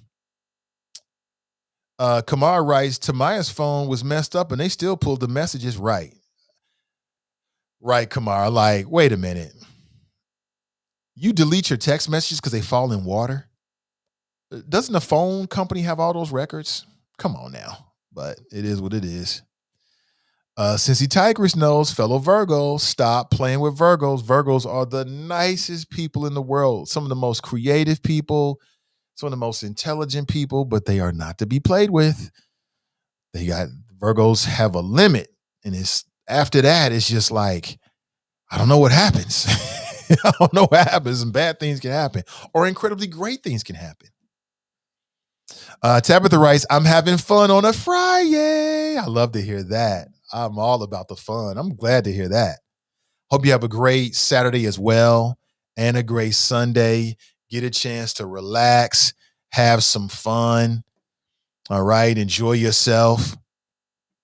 Let me move on here because I feel like I've been sidetracked and talking about some stuff that I didn't really plan to completely. But I mean, interesting conversations can be about a lot of different things. It can be about a lot of different things. It doesn't have to be just about politics or, some black stuff, which I'm here for. You already know I'm here for it. But there's a lot going on this morning, or it's a lot going on right now. It's a lot going on.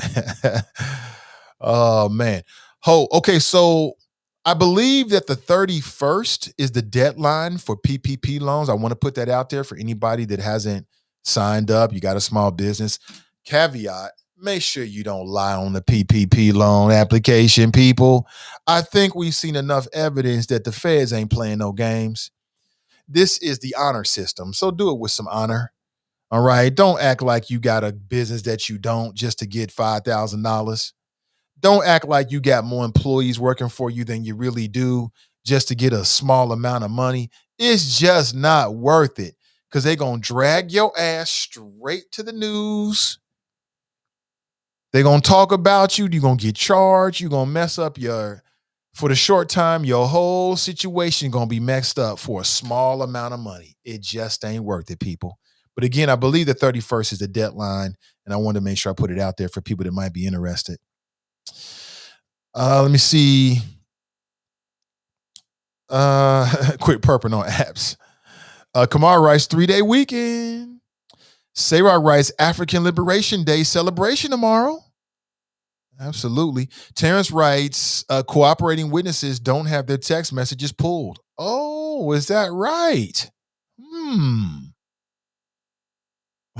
Wow. Is that right?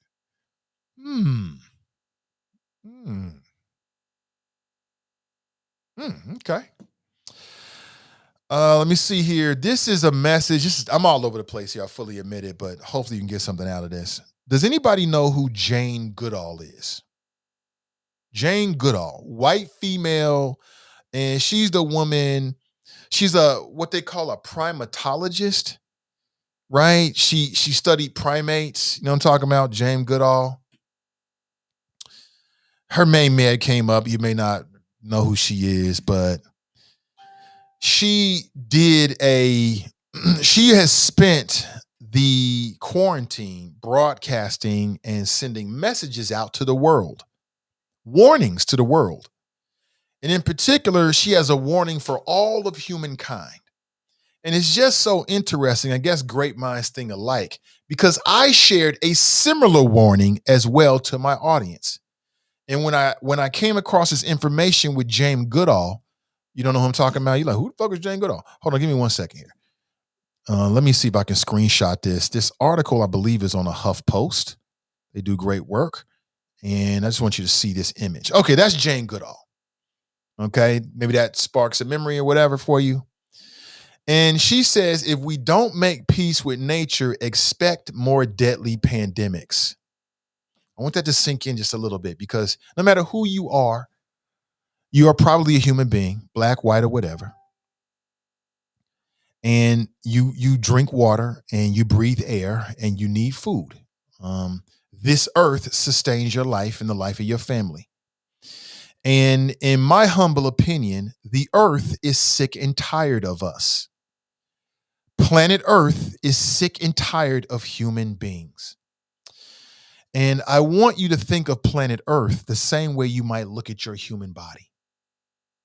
What happens if a foreign entity, or let's say a bacteria, or let's say some kind of foreign substance is introduced into the human body? What happens? Well, the human body reacts. It creates white blood cells. It has other defense mechanisms to protect itself, to wipe out the invaders. Family, in my humble opinion, that's exactly what's happening with us and Mother Nature, the earth. The earth is a living thing. Is it conscious? I don't fucking know. But the earth, the entire globe that we live in, is a ecosystem. It is all connected. We might be 20,000 miles away or 2,000 miles away or 100 miles away, but we are all connected on this globe. And we we have revealed ourselves to be a threat to the globe because of our arrogance, because of the pollution, because of the way that we treat the earth. And in my opinion, the earth is reacting. That's why we're getting more severe weather storms. And I also believe, and I believe this to my core, I also believe that's what's behind COVID-19 and COVID-20 and 21. I don't believe that we're out of this. The earth is dealing with a threat, and the threat is us. And it looks like Jane Goodall is hip to the game as well. Now, part of the reason why I'm able to formulate this theory is because I love sci-fi, and I'm heavily informed by that sci-fi part of my brain. I fully get it to you. But if you think about it logically, it just makes sense. The biggest threat to the globe is us. It's human beings knocking down the rainforest, polluting the oceans. More and more species are becoming extinct. Mother Nature is sick of our shit. And that's why Mother Nature has created all of these terrible weather systems that are killing people and changing the landscape. And I also believe with some of these viruses and illnesses as well, it's a defense mechanism to protect itself to what we are doing. And if we don't change, we ain't gonna be here. We are living in the last days, my friends. Literally. Can't you see it? Don't you feel it?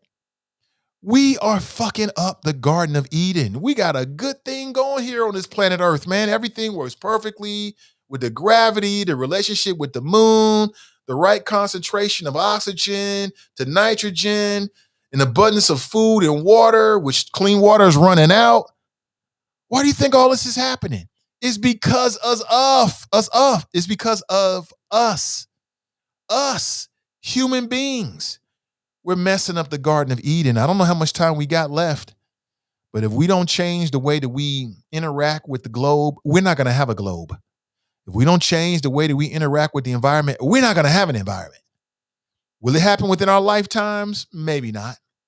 Within our children's lifetimes? Maybe so. But we have the power to change it. We do. But we gotta stop making decisions just based upon money and greed. Okay, as long as we keep making decisions just based upon money and greed, we're going to continue to go down the wrong path. And I know everybody thinks, oh, we got vaccines. We can just put a vaccine on it. Remember, I told you this. You're not going to be able to say that somebody didn't tell you. Me and Jane Goodall. If we don't make peace with nature, expect more deadly pandemics. She is so right. She is 100% right about that. And while we caught up with racial equity and all the things that are very, very important on a daily basis, I feel like we are just turning our backs on Mother Nature. We turn our backs on the globe. This is our home. We live here and we are shitting where we live. We got to do better, people, or we ain't going to be here. As simple as that. I'm just telling you, you heard it here first. You heard it here first. I'm just telling you. I know this ain't what you came for today. You want to hear flows on whatever else. This is what I have to share with you on a Friday. Okay? We got to do better. And we can do it individually. If we can't do it collectively, individually we can do it and make a change. If not, this Garden of Eden, just think about how perfectly we have it. How many inhabitable planets are there in the solar system? None in this one. Where we going to go? We're going to go to Mars? I'm just saying. We better pay attention because COVID 2021 is right around the corner. COVID 20 is around the corner. Bird flu, swine flu. Where do you think this is coming from? Mother Nature is saying, I'm sick to death of these fucking humans. That's what Mother Nature is saying. I'm just saying. I've said my piece.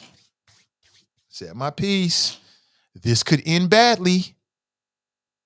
And when it goes south, you know where it's going to hit first, right? Our neighborhoods. You already know. Have a great day. I'm just saying. Cincy Tigress writes, we are killing our planet. This is a fact. Maybe that's why the cicadas are deformed this time. We are not paying attention. Jerome writes, look at the earth the way you look at your mother. I love that. Everything, we wait until the water runs out. So you think we got race issues now? Wait until the resources get really scarce. It's going to be cutthroat. It's going to look like that Netflix series Black Sunday. It's going to look real bad. Real bad, but we can change. We got the power to do so. We got to stop making decisions purely based upon money and greed, like we saw during the pandemic. Opening up stores during the middle of the pandemic just so people can make money. You got Kroger store right now that's opening up and nobody has to wear a mask if you're fully vaccinated, but they're not going to check at the door. Well, what does that mean then? That means that I can just walk in without a mask. How does this make sense? It doesn't make sense, but we're living in the last days of common sense, which precede the last biblical days. We are close, my friends. And this COVID-19 just opened my eyes. I'm like, damn, we ain't ready. We can't even decide on how to deal with COVID. We can't even decide on whether to wear a mask during a pandemic. We are not prepared for real issues like a real crisis. We're not prepared for it. Because number one, the Democrats and Republicans are going to politicize it. They're going to be on some dumb shit. The business community versus the non-business community is going to want something different. Whatever makes money, they're going to want. It's like, yeah, sure, I know we got a deadly pandemic, but do we have to wear a mask?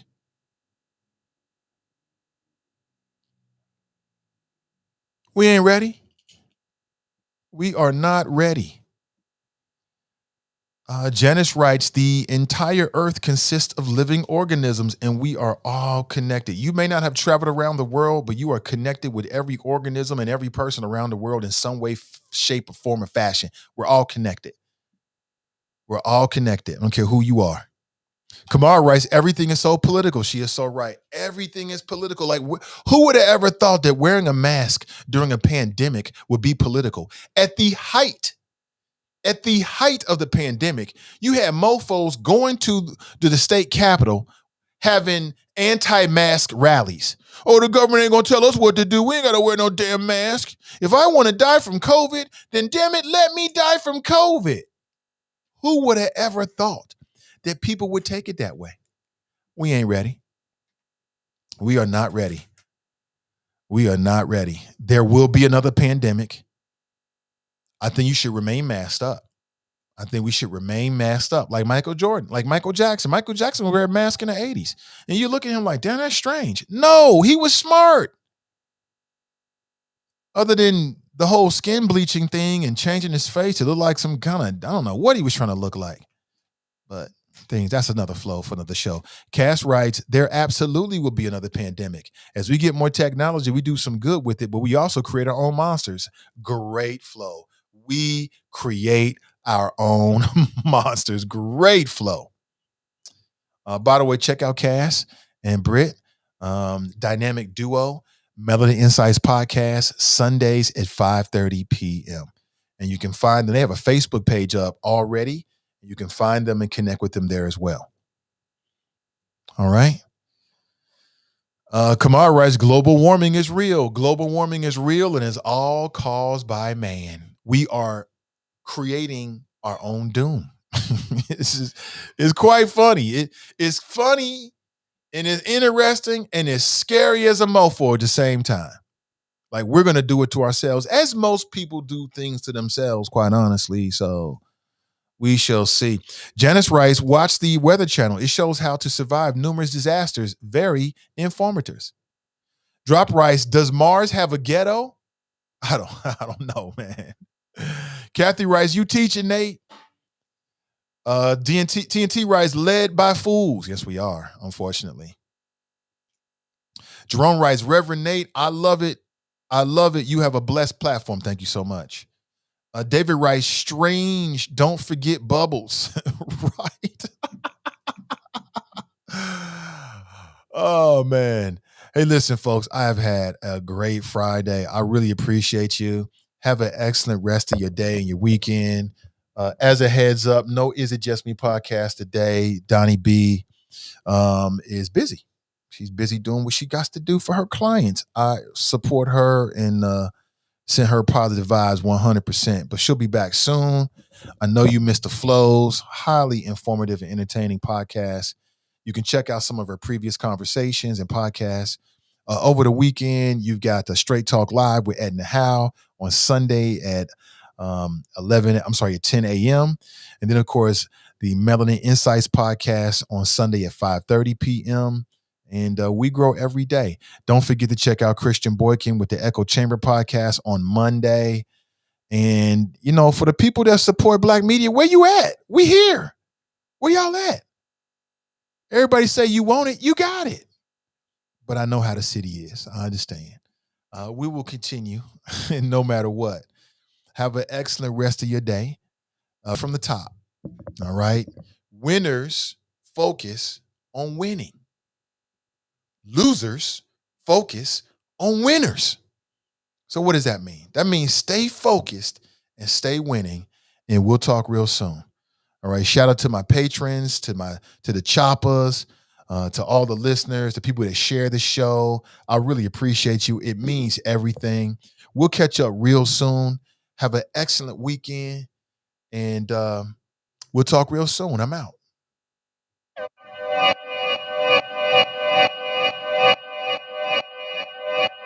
Yeah. Talking to my mirror like I love you so much. Curving on my critics like I heard you, so what? You can't kill my confidence, I think I'm the man. Tally all the I ever gave on my head. Lately I've been living like I can't take a loss. They ain't wanna help me, that's what made me a boss. You can't kill my confidence, I think I'm the man. We don't give a that's what they don't understand. I'm back again like flu season. I broke records while loose leafing. I'm coming down my roof, leaving. Don't give a I don't care. Did the by my lonesome. No wonder now I'm on one. No shortcuts on that long run. All I really want is my share. Get on my God, on my totem is nothing. In the discussion, got them feelings I throw on my pain on percussion. It's disgusting. I hear them bragging about that they did, and it do not move me, not in the least. They ain't been dropping no seeds in the soil, but swear that you all my spot at the feast. I've been on go mode, show mode, showboat, rowboat, wave ride. Cool shorty, too naughty, pool party, wet for the face ride. Annie up, penny down, hand me down, thrift store, old drip. New money, too funny, old shorty, talk about old.